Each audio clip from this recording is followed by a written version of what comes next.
Hello everyone, मैं शुभम एक बार फिर से आपका स्वागत करता हूं आपके अपने प्लेटफॉर्म सुलसी 5 पर। उम्मीद करता हूं कि आप लोग ठीक होंगे। जैसा कि मैंने आपसे वादा किया था कि इस चैनल पे बहुत जल्दी मैं आपको मूल विधि की क्लासेस पढ़ाऊंगा, जिसमें मैंने यूपीएसआई का जो भी सिलेबस जो डिस्कस किया था उसी में मैंने बताया था कि आपके मूल विधि में ये सिलेबस है। साथ में इसी चैनल पे एज ए फाउंडेशन भी पढ़ाऊंगा, साथ में उसके जो पीवाईक्यू आ रखे हैं, जो एक्सपेक्टेड क्वेश्चन है मॉक तरीके से वो भी कराऊंगा। तो उसी के क्रम में आज हमारा पहला लेक्चर है मूल विधि का। अब मैं आपको बता दूं, आप चाहे यूपीएसआई की तैयारी कर रहे हो, चाहे आप किसी भी दरोगा एग्जाम की तैयारी कर रहे हो, या पुलिस का, सब इंस्पेक्टर का, जहां पे आईपीसी, अब तो आईपीसी नहीं रहा, बीएनएसएस रहा, बीएनएस रहा, अगर वहां का आपके चैप्टर में है, और साथ में अगर दहेज से संबंधित, यातायात, ट्रैफिक, ह्यूमन राइट, जो भी सिलेबस में है, अगर यहां पे पढ़ा रहा हो, वो हर जगह काम आएगा। तो आज पहला क्रम में आज जो हम देखने वाले हैं, आज हम पढ़ेंगे क्या? दहेज प्रतिषेध अधिनियम 1961। ठीक है, मैं आपको इसके बारे में इतिहास बताऊंगा कि कब लागू हुआ, बना कब, कितनी धाराएं हैं, परिभाषा क्या है। आज इस क्लास के होने के बाद कल जब क्लास स्टार्ट होगा, सबसे पहले इससे रिलेटेड मैं आपको क्वेश्चन कराऊंगा जो आपने पढ़ लिए हैं, जिससे आपका रिवीजन हो सके। फिर साथ में अगला टॉपिक इसी का। ये क्लासेस जल्दी से जल्दी खत्म हो जाएंगे, ठीक है? आप इसका टेंशन मत लेना। स्टार्ट करें। अगर मैं इस अधिनियम के बारे में बात करूं, ये अधिनियम क्यों आया, इसका मेन उद्देश्य क्या था, तो इसका उद्देश्य ऐसे जानो, इसका उद्देश्य यह था समाज में दहेज जैसी सामाजिक बुराइयों को समाप्त करना, और साथ में जो महिलाओं के साथ जो अत्याचार हो रहे थे उनको जला देना, जुर्म करना दहेज के लिए, उनको घर से भगा देना, उनको बार बार मानसिक परेशान करना, उत्पीड़न करना, ये कि तुम दहेज लेके आओ, बहुत सारी चीजें थी। इस सारा का सारा इस एक्ट में कवर हो जाएगा। तो मेन उद्देश्य इस एक्ट का लाने का यही था। अब मैं आपको बताऊं कि इसके बारे में कि दहेज प्रतिषेध जो अधिनियम था ये लागू कब हुआ। देखो 1961 में तो आया था, लेकिन इसकी दो तिथि है। एक होता है पारित कब हुआ, जब संसद में पारित होती है वो चीजें अलग होती है, और जब इसको लागू किया जाता है, दोनों के डेट में बहुत अंतर होता है। एक बार आप अच्छे से देख लो। अगर इसको मैं पारित करने की बात करूं तो 20 मई 1961 को हुआ, पास हुआ था संसद में, मतलब राष्ट्रपति ने इस पर बिल दे या साइन हो गया कि भैया अब लागू। वहां से पारित, लागू कब हुआ? 1 जुलाई 1961 को। ठीक है, ध्यान रखोगे इस चीज को। देखो, जब स्टार्टिंग में जब इसको लागू किया गया था ना, तो 2019 के पहले तक जम्मू कश्मीर में यह नियम अधिनियम जो बना था वहां पे लागू नहीं था। यह कानून वहां मान्य ही नहीं होता था।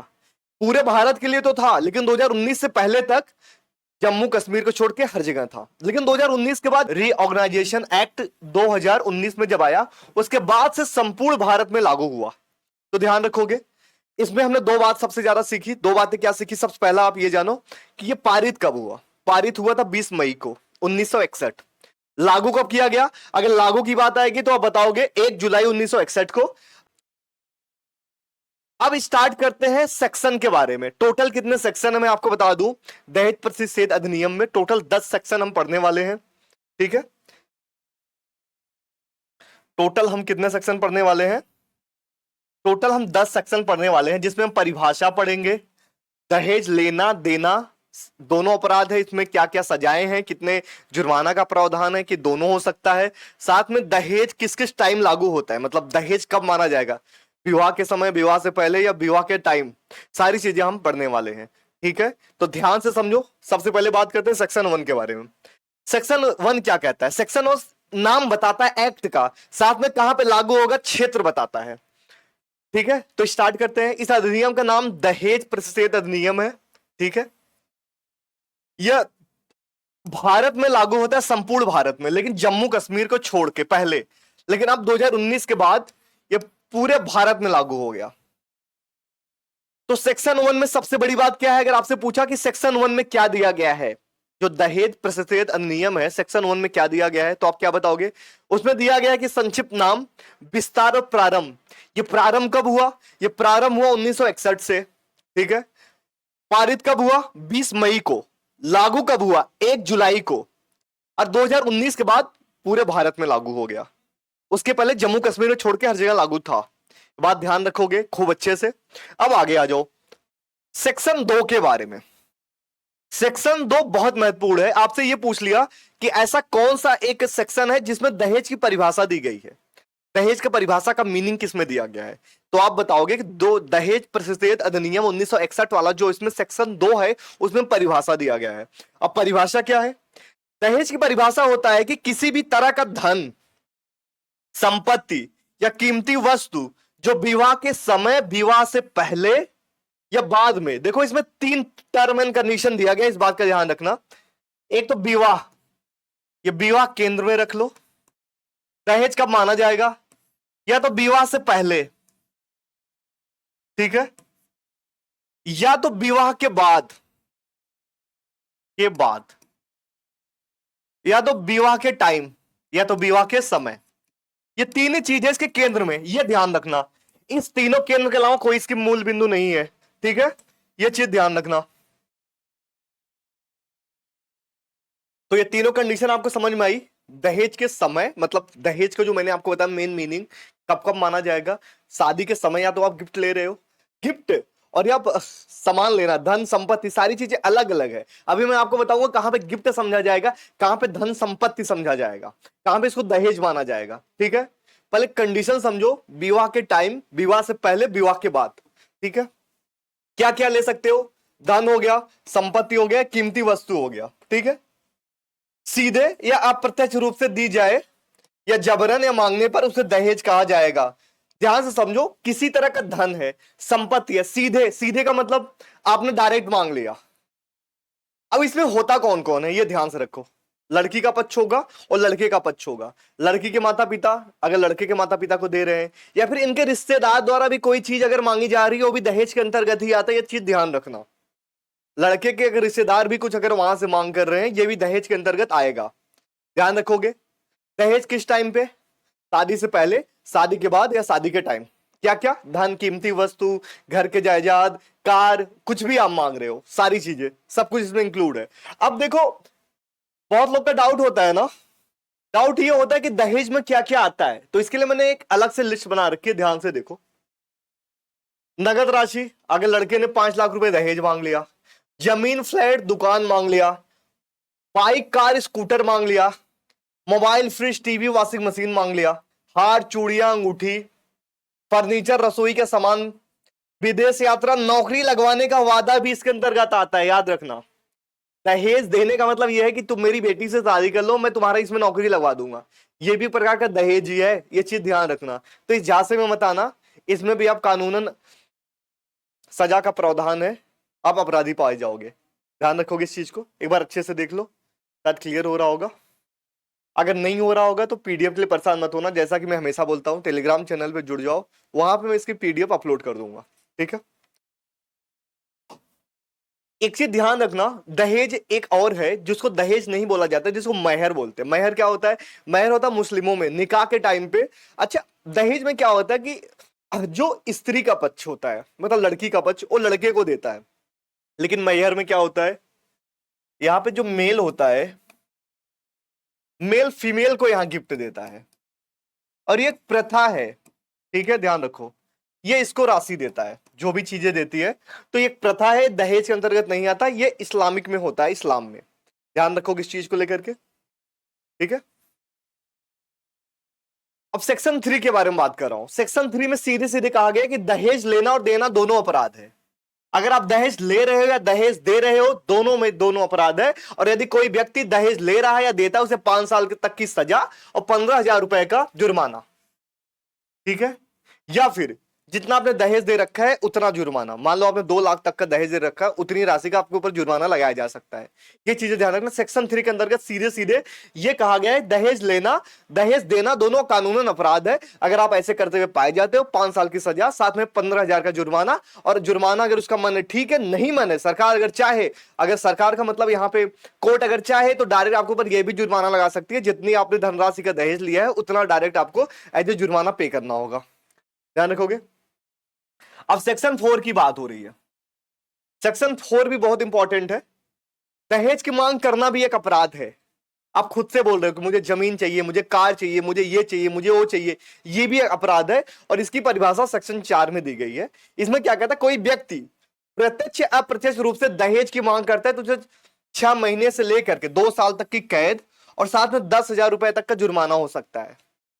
सेक्शन 4 में सीधे बात कही है कि आप डिमांड भी नहीं कर सकते हो दहेज का कि मुझे ये चीजें चाहिए। ध्यान रखो इस चीज को लेकर के, सेक्शन 4 का। आगे चलो, आ जाओ। देखो सेक्शन 4 में एक और दिया गया, सेक्शन 4 का ए। इसमें यह कहा गया, कई लोग क्या करते हैं कि एडवर्टाइजमेंट दे देते हैं अखबारों में, टीवी में, कि जो मेरी बेटी से शादी करेगा हम उसको दहेज में ये चीजें देंगे। ये भी कानूनन अपराध है। सेक्शन 4 के अंतर्गत यही बात कही गई है। ठीक है। दहेज विज्ञापन पर प्रतिबंध, अगर आप ऐसा करते पाए जाते हो 6 महीने से लेकर के 5 साल तक की कैद हो सकती है, साथ में जुर्माना भी। मतलब शादी के लिए एडवर्टाइज देना तो सोच समझ के देना, कि हम फ्रिज दे रहे हैं, कार दे रहे हैं, अगर सारी चीजें करोगे तो भी जेल जा सकते हो। ठीक है। अब सेक्शन 5 के अंतर्गत की बात हो रही है। दहेज के लिए कोई समझौता अवैध है। अगर दहेज के लिए आपने कोई समझौता कर लिया है तो उसको अवैध माना जाएगा। अगर विवाह में दहेज देने या लेने के लिए कोई समझौता किया जाए तो कानूनी रूप से नल हो जाएगा। ठीक है, ये याद रखोगे, नल मतलब वाइड हो जाएगा, नल बटा सन्नाटा। तो सेक्शन 5 में ज्यादा कुछ नहीं है, सिंपल सा बात यही कह रहा है आपसे कि भैया अगर आप दहेज देते टाइम या लेते टाइम कोई समझौता कर रहे हो, समझौते के बाद ही शादी हो रही, मान लो कि हाँ मैंने बोल दिया ये चीजें हैं इसलिए ये कंप्रोमाइज कर रहा हूं, ठीक है तुम शादी कर लो, कानूनी रूप से वो मान्य नहीं माना जाएगा। सेक्शन 5 के अंतर्गत ये, यहां से क्वेश्चन कम पूछे जाते हैं।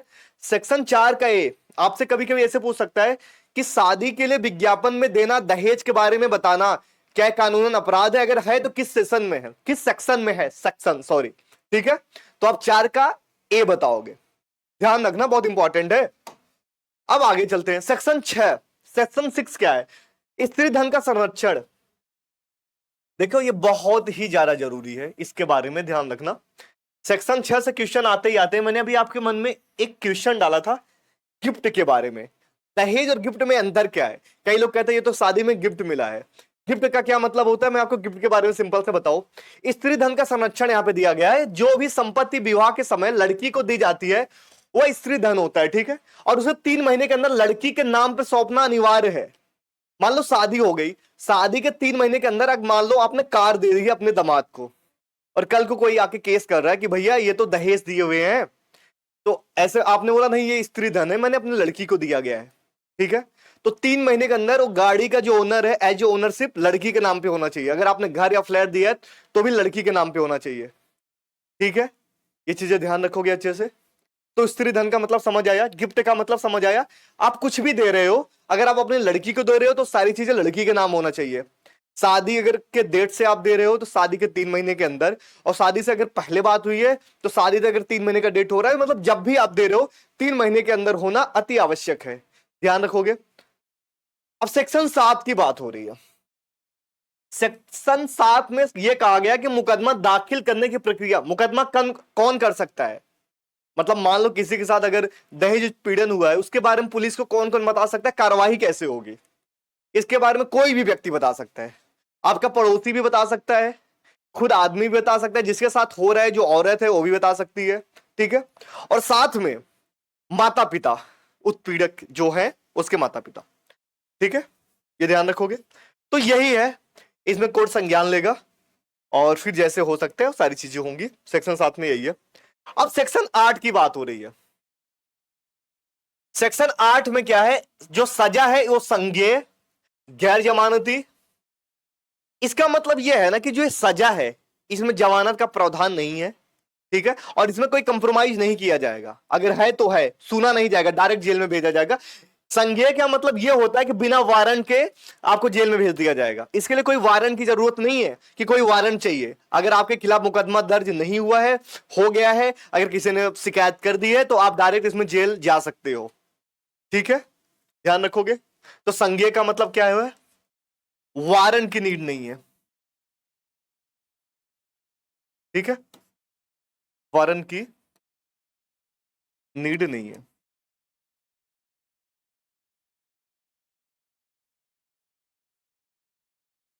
अब सेक्शन 8 का एक क्या कहता है, दोष मुक्ति का भार अभियुक्त पर होगा। इसका मतलब समझो, इस वर्ड का बहुत बड़ा मीनिंग है। सेक्शन जो 8 का ए है बहुत इंपॉर्टेंट है। मतलब ये कह रहे कि आप दोषी हो या नहीं हो, ये डायरेक्ट आपके ऊपर है। अगर आपने कोर्ट में बोल दिया कि मैंने नहीं लिया है, बस प्रूफ करो, अगर आपने प्रूफ कर दिया तो आप दोष मुक्त हो जाओगे। ये सब कुछ आपके ऊपर है। ठीक है, जिसके ऊपर ये लगाया गया आरोप, इसमें आप दोषी पाए जाते हो तो ठीक है, नहीं पाए जाते हो तो भी, मतलब जो भी चीजें आपके ऊपर है। आपने ये बोल दिया कि मैंने दहेज नहीं लिया था तो माना जाएगा हाँ नहीं लिया था, बस आप साक्ष्य दीजिए, प्रूफ कीजिए। ठीक है, तो ये बहुत इंपॉर्टेंट है। इस मीनिंग का मतलब समझ आया इस लाइन का? जो सेक्शन 8 का बी है ना, बहुत इंपॉर्टेंट है। ये ऑफिसर की नियुक्ति की बात हो रही है कि डाउरी प्रोविजन ऑफिसर की नियुक्ति सरकार कर सकती है कि अगर आपको लगता है कि आप जाके शिकायत कर दो कि देखो मेरे साथ गलत हो रहा है, सबूत का छेड़छाड़ हो रहा है और इस अधिनियम के तहत मेरे साथ कार्य मतलब सजा का प्रावधान नहीं दिया जाए, जबरदस्ती मेरे ऊपर आरोप लगाए जा रहे हैं, तो ऐसे में सरकार क्या करेगी? एक ऑफिसर की नियुक्ति करेगी जो इस एक्ट की निगरानी करेगा कि कहीं उल्लंघन तो नहीं हो रहा है और साथ में अपनी रिपोर्ट बना के देगा। ठीक है, तो डीपीओ इसको बोलते हैं, इस ऑफिसर को। सेक्शन 8 का बी हो गया। सेक्शन 9 क्या कहता है? अब देखो सेक्शन 9 एंड 10 बहुत इंपॉर्टेंट, बहुत ही सिंपल सा है। सेक्शन 9 जो है राज्य सरकार के लिए कि इस पर कानून बना सकती है, सेक्शन जो 10 है केंद्र सरकार के लिए को कानून बना सकती है, बस इतना ही, बाकी यहां पे कुछ भी नहीं है। ठीक है, सेक्शन 9 समझ आया, राज्य सरकार के लिए, और जो सेक्शन 10 है वो केंद्र सरकार के लिए।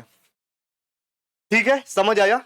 ये रहा आपका सबसे छोटी क्लास, दहेज प्रतिषेध अधिनियम 1961 के बारे में। तो मैंने आपको इंपॉर्टेंट क्या बता दिया, कब ये पारित हुआ? 20 मई को। पारित कब हुआ था ये आपका पारित हुआ था 20 मई को। ये इंपॉर्टेंट डेट याद रखना, ये पारित हुआ था, पास्ड। अगर मैं इसको कहूंगा इसको लागू कब किया गया? 1 जुलाई को। ठीक है, परिभाषा किसमें है? सेक्शन 2 में। बहुत इंपॉर्टेंट है। आपको मैं परिभाषा में टर्म बताया, परिभाषा में टर्म मैंने आपको यह बताया कि दहेज का मतलब कब कब माना जाएगा?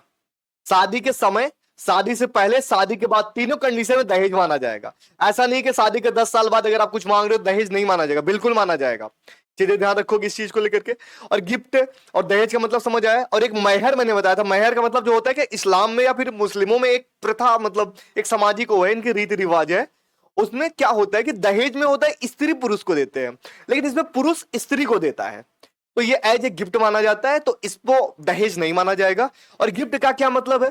गिफ्ट का मतलब बताया था मैंने कि अगर आप अपनी लड़की को स्वेच्छा से कुछ देना चाह रहे हैं, आप दे दो, घर दे दिया, जमीन दे दिया, फ्लैट दे दिया या फिर गाड़ी दे दिया, तो 3 महीने के अंदर जब भी आपने दिया वो लड़की के नाम पे होना चाहिए। तो ये रहा आपका ये क्लास। आई होप आपको बहुत अच्छे से समझ आया होगा। अब इससे रिलेटेड जो क्वेश्चन है वो अगले लेक्चर में लेके आऊंगा, साथ में इसके अगला वाला जो एक्ट आपको पढ़ाना है।